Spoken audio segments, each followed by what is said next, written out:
Segundo o mapa da fraude, Santa Catarina sofreu mais de 84 mil tentativas de golpes em procedimentos de compras e vendas online somente no ano passado.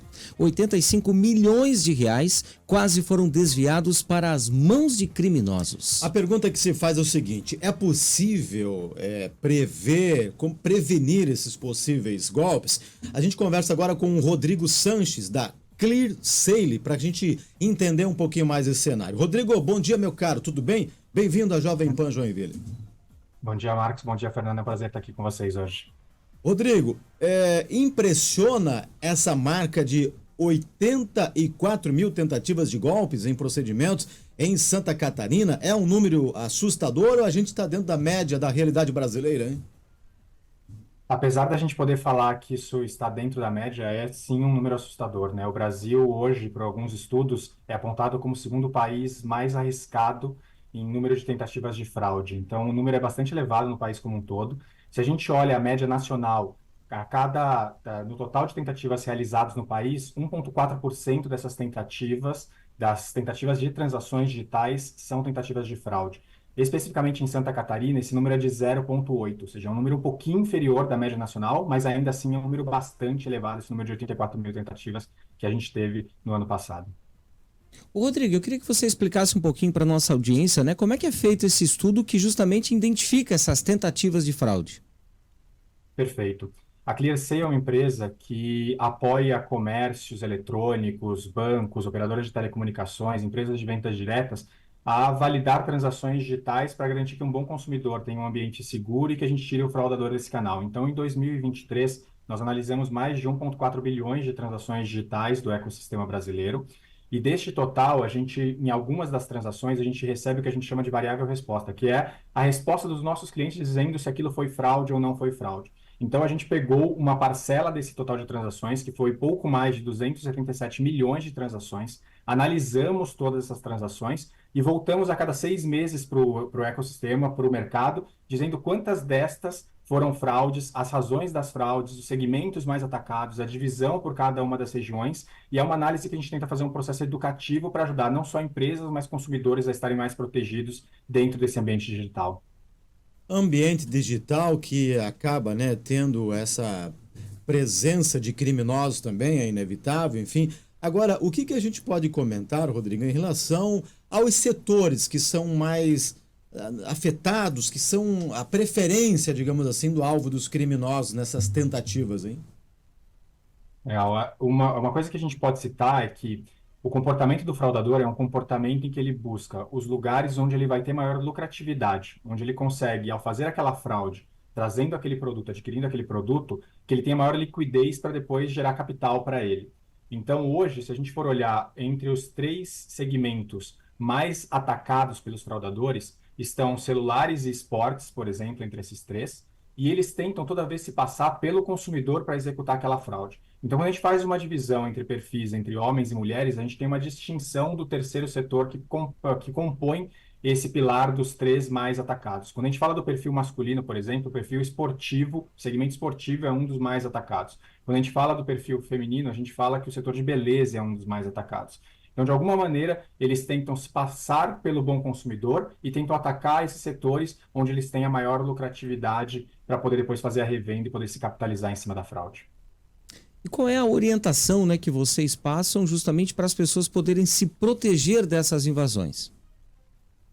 Eu acho que as orientações que a gente passa são muitas, né? Porque, infelizmente, os nossos fraudadores, eles são organizados, criativos no Brasil e que obrigam que a gente esteja sempre atualizado e que a gente esteja sempre, de alguma maneira, preparado para poder lidar com esse risco que eles nos impõem.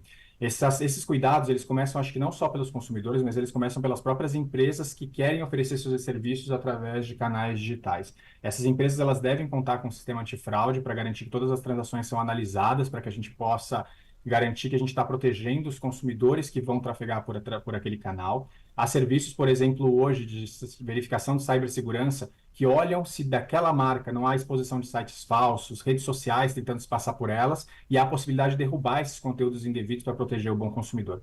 Ainda assim, o bom consumidor ele tem que tomar os seus próprios cuidados. Então, ao cuidado com o compartilhamento dos seus dados e-mails que de alguma maneira chegam tentando fazer o que a gente chama de phishing, a coleta das nossas informações. Nunca fornecer seus dados pessoais, os dados do cartão de pagamento, os dados de alguma maneira que possibilitam o fraudador se passar por nós ou utilizar os nossos credenciais de pagamento dentro deste ecossistema.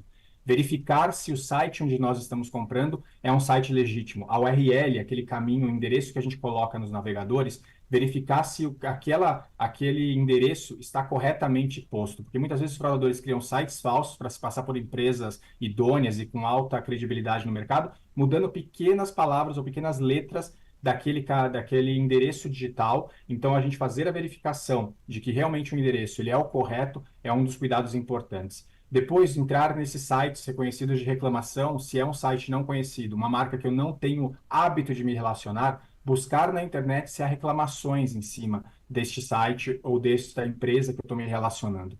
Porque, de alguma forma, uma vez que o fraudador encontra um canal, ele encontra uma possibilidade de fazer uma fraude, ele tenta escalar essa fraude. Ele tenta fazer com que essa fraude não seja só apenas para uma pessoa, mas tentar prejudicar muitas pessoas para capitalizar o máximo possível aquela ação que ele fez. Então, buscar referências para que a compra seja feita de maneira segura. E buscar métodos de pagamento que também me trazem segurança sempre é uma boa alternativa. Como, por exemplo, o cartão de crédito, que permite que, pós realização de uma compra, você possa abrir uma contestação e buscar o cancelamento daquela transação, caso, infelizmente, a gente tenha caído em uma fraude. É bem provável, né, Rodrigo, que em todas as famílias brasileiras, pelo menos um integrante da família tenha sido vítima de algum tipo de golpe digital em algum momento. A pergunta que lhe faço é a seguinte: quando a pessoa é vítima, né, da questão de fraude, qual é o procedimento? Claro, procurar a questão da Polícia Civil e tudo mais, mas além de todas essas medidas que você citou, qual seria o próximo passo quando a gente acaba sendo vítima de uma fraude via internet, hein? Perfeito.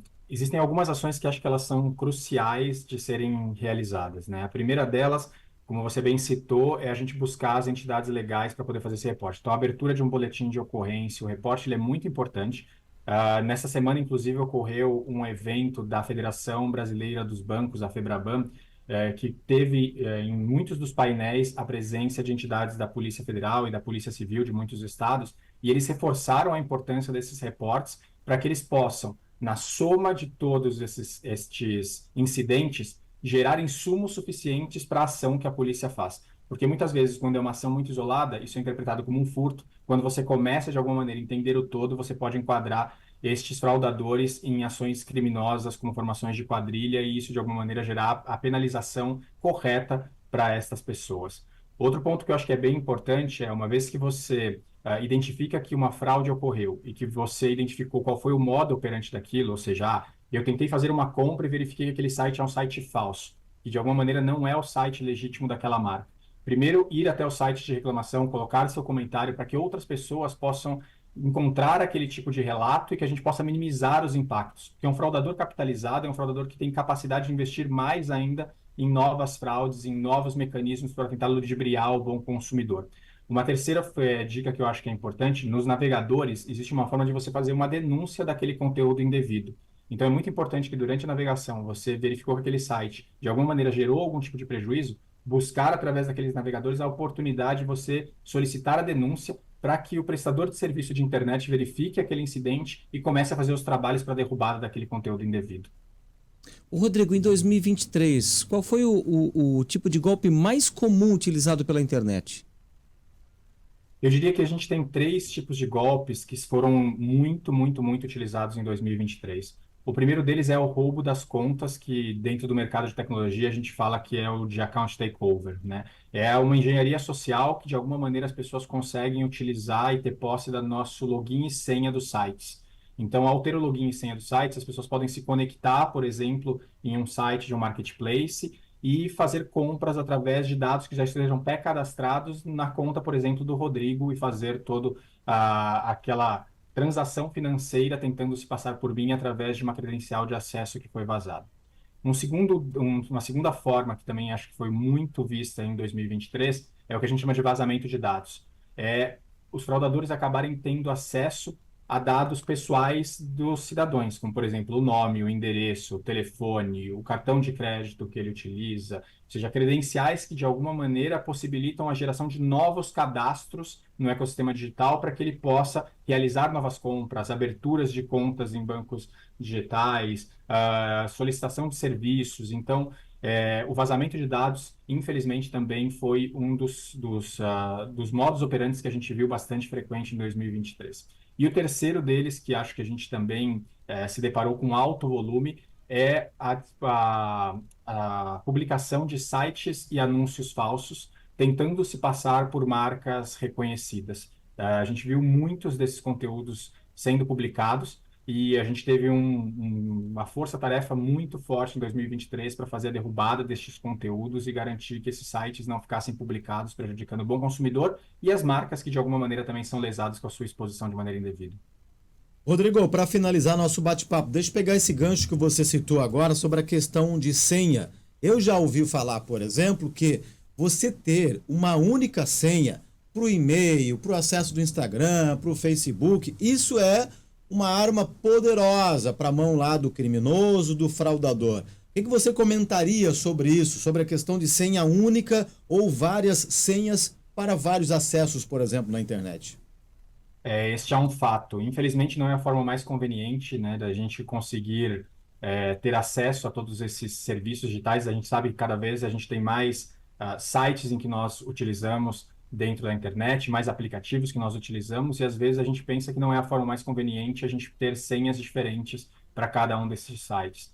O problema é que se eu uso uma única senha para acessar todos estes diferentes sites e serviços digitais, caso eu entre em um site que não é um site legítimo, um site que foi um fraudador que criou, e ele tem acesso a essa minha senha, automaticamente ele vai começar a tentar utilizar essa mesma credencial, meu mesmo usuário, minha mesma senha em todos os demais sites. E se ele conseguir acessar, ele vai poder fazer um estrago gigantesco para este consumidor que de alguma maneira teve sua credencial vazada. Então, sim, a recomendação é de que em cada um dos sites que a gente utiliza, a gente tenha senhas diferentes, que a gente utilize padrões fortes, utilizando letras minúsculas, maiúsculas, caracteres especiais, números, para que quanto mais complexa a senha for, mais difícil é, de alguma maneira, para o fraudador conseguir ter este acesso. Então, sim, a recomendação é fortemente que a gente varie as senhas nos diferentes sites que a gente utiliza. Ô Rodrigo, para a gente finalizar o nosso bate-papo desta quinta-feira, supondo que eu tenho um cartão de crédito e acabei fazendo uma compra, né, por um site desse malicioso, enfim, caí num golpe. Existe a possibilidade de reclamar com a operadora do cartão e tentar ressarcir esse dinheiro novamente, cancelar a compra? Como é que funciona? Existe sim essa possibilidade. Esse é um mecanismo que é conhecido como contestação, ou um termo técnico que é utilizado muito nesse sistema de pagamento, que é o chargeback, né? Que é a possibilidade de você fazer uma abertura dessa contestação junto às entidades financeiras, dizendo que você não reconhece essa compra. As instituições financeiras, em geral, elas pedem alguns dados, algumas evidências para que essa compra não tenha sido realizada, e o emissor deste cartão de crédito, o banco, né, no caso, a instituição financeira, ela consegue fazer o estorno dessa transação. Então, este sim, hoje é um dos métodos de pagamento que oferece maior conveniência para transações no mundo digital, né, de compras não presenciais, e é hoje um dos diferenciais deste método de pagamento do cartão de crédito, que oferece para a gente essa conveniência, esse passo a mais de segurança, que nos possibilita ter uma ação num pós-evento de fraude, para a gente poder estar minimamente protegido para perdas contra esse ambiente bastante desafiador que a gente tem aqui no Brasil. Desafiador mesmo, né? E todo cuidado é pouco. Tem algum site que mostra lá as empresas que são mais alvos de golpes, operadoras, ou necessariamente não, hein, Rodrigo? A própria ClearSale, ela tem no seu site a disponibilidade de um documento chamado Mapa da Fraude, em que lá constam alguns dados bem interessantes que acho que o consumidor pode ter acesso, verificando como está a distribuição da fraude em diferentes setores, em diferentes regiões, em diferentes segmentos, padrões diferentes de fraudes que a gente viu em 2023. E de lá existem conteúdos que podem ser compartilhados no nosso blog, inclusive, que mostram não só dados coletados pela Clear, mas convidados do mundo de diferentes setores, como setor financeiro, setores de varejo, setores de telecomunicações, que muitas vezes colocam relatos muito interessantes de como o mercado vem se preparando para poder estar pronto a combater este ambiente de fraude que a gente se defronta no Brasil. Rodrigo Sanches, o nosso muito obrigado, parabéns pelo trabalho e até uma próxima oportunidade aqui no Jornal da Manhã da Jovem Pan. Muito obrigado pelo espaço e pelo tempo aqui com